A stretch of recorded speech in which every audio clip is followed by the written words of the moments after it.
Hello, good morning students.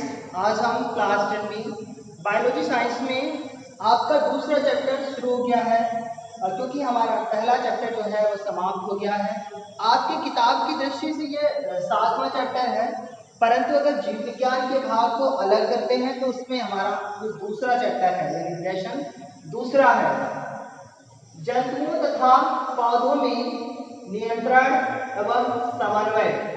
ये आपके पाठ का नाम है और आज का जो टॉपिक है इसी पाठ का पहला हेडिंग है समन्वय एवं नियंत्रण, कंट्रोल एंड कोऑर्डिनेशन। तो आज हम कंट्रोल और कोऑर्डिनेशन यानी समन्वय एवं नियंत्रण को समझते हैं। यहाँ पर कुछ लाइनें लिखी गई हैं और उन्हीं लाइनों से हम आसानी से समझेंगे। देखिए क्या है, सभी जीवों में चेतना होती है। इसी गुण के कारण जीवधारी अपने बाह्य तथा आंतरिक वातावरण में होने वाले परिवर्तनों को जान पाते हैं और उनके प्रति अपनी प्रतिक्रिया प्रदर्शित करते हैं। तो एक शब्द आया यहाँ पर चेतना।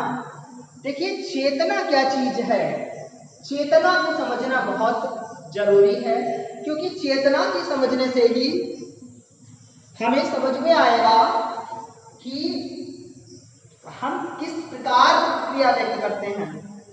जब किसी व्यक्ति के अंदर से चेतना निकल जाती है या किसी व्यक्ति में चेतना अभाव होता है चेतना का, तो वो व्यक्ति किसी भी बाह्य परिवर्तन या आंतरिक परिवर्तन के प्रति कोई भी रिस्पॉन्स नहीं करता है।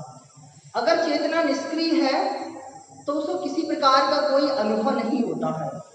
जैसे आप यहाँ पर एक उदाहरण लीजिए कि आपके शरीर के अंदर असहनीय पीड़ा है, दर्द है और आप उस असहनीय दर्द के बारे में किसी न किसी से कुछ न कुछ प्रतिक्रिया जरूर करोगे।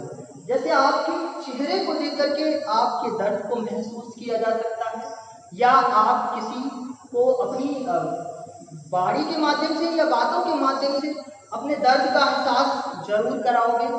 परंतु अगर वही चेतना किसी व्यक्ति में निष्क्रिय है या अनुपस्थित है तो वो व्यक्ति उस दर्द के प्रति कोई अनुक्रिया व्यक्त नहीं करेगा, यानी वो दर्द नहीं बता पाएगा, नहीं समझ पाएगा। इसी प्रकार से यहाँ पर दिया गया है कि बाह्य तथा आंतरिक वातावरण में, तो आंतरिक वातावरण में तो किसी शरीर के व्यक्ति में असहनीय दर्द हो गया जिसके प्रति प्रतिक्रिया हुई, और बाह्य वातावरण में हमारे मौसम बदलते हैं, यानी गर्मी का मौसम आता है, सर्दी का मौसम आता है। तो जैसे गर्मी के मौसम में तापमान बढ़ता जाता है तो लोग उस तापमान यानी बढ़ते तापमान को जो है बर्दाश्त करते हैं या बर्दाश्त नहीं कर पाते हैं, उसके प्रति कुछ ना कुछ प्रतिक्रिया करते हैं कि गर्मी बहुत है या गर्मी आज ज़्यादा है। इसी प्रकार जब ठंड का मौसम आता है तो ठंड के प्रति कुछ ना कुछ प्रतिक्रिया व्यक्त करते हैं कि आज ठंड बहुत ज़्यादा है।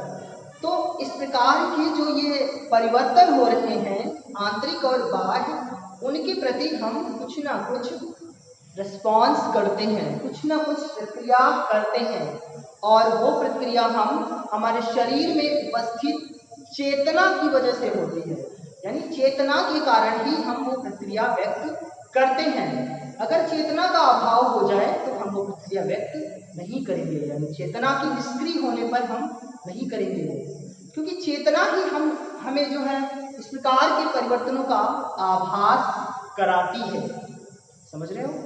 इसी के साथ कुछ दो लाइन लिखी गई है, इनके प्रति देखिए वही चीज को हम सिस्टमैटिक ढंग से यहाँ पर समझ रहे हैं कि वातावरण में होने वाले परिवर्तनों को उद्दीपन स्टिमुलस कहते हैं और उद्दीपन के प्रति दिखाई गई प्रतिक्रिया को अनुक्रिया यानी कि रिस्पॉन्स कहते हैं।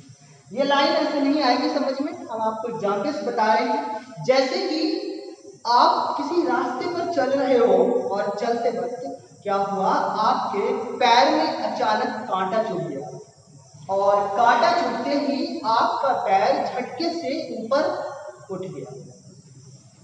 ऐसा जनरली होता है कि कांटा चुभते ही पैर तुरंत ऊपर उठ जाता है। तो जो शरीर यानी हमारे शरीर में या हमारे पैर में जो कांटा चुभा, वो वातावरण में होने वाला परिवर्तन यानी वातावरण से उद्दीपन का कार्य किया, यानी कि स्टिमुलस का कार्य किया। और उस स्टिमुलस के कार्य करने से क्या हुआ, पैर का ऊपर उठना यानी झटके से पैर का ऊपर उठना जो है वो हमारे द्वारा दिखाई गई प्रक्रिया है। और उसी प्रक्रिया को हम क्या कहते हैं, अनुक्रिया यानी कि रिस्पॉन्स कहते हैं। तो कांटा का चुभना उद्दीपन यानी स्टिमुलस, वातावरण में परिवर्तन क्या हुआ, हम सामान्यतः जा रहे थे और अचानक से परिवर्तन ये हुआ कि पैर के नीचे कांटा आ गया, स्टिमुलस का कार्य कर दिया। और उसी कांटे के प्रति हमें क्या हुआ, चेतना के कारण ही हमें दर्द का आभास हुआ और हमें प्रक्रिया दिखाई पैर को ऊपर उठा करके झटके से, जिसे हम रिस्पॉन्स कहते हैं।